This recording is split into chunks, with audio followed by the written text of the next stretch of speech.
Now, this was sophomore year of high school, and I had been raised Mormon all my life. Yes, that's important to the story, because that meant I had to go to seminary every morning.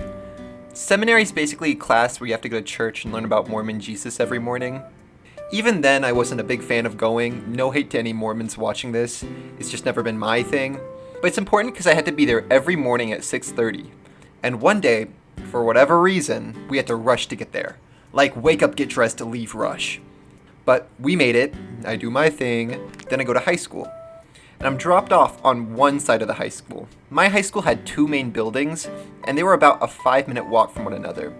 Now I have to get to the other side for first period.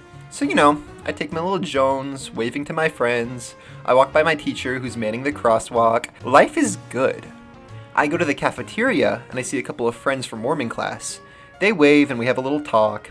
Then I go to look at the vending machines, because again, it was a rush out the door. I'm hungry. But then, about a minute after, I hear from behind me, "You should sit down." So I do. And she tells me, she says, "I think you ripped your pants." What?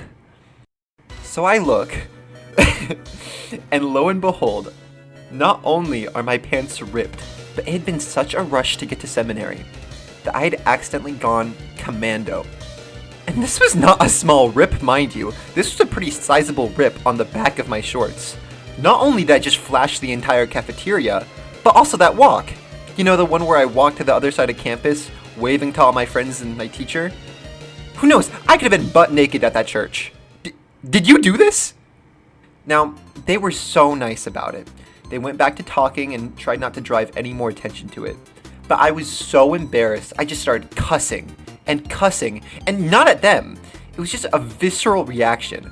Mind you, I had grown up in church with both of them for years, so I'm sure they must have been shocked when I was just cussing like a sailor.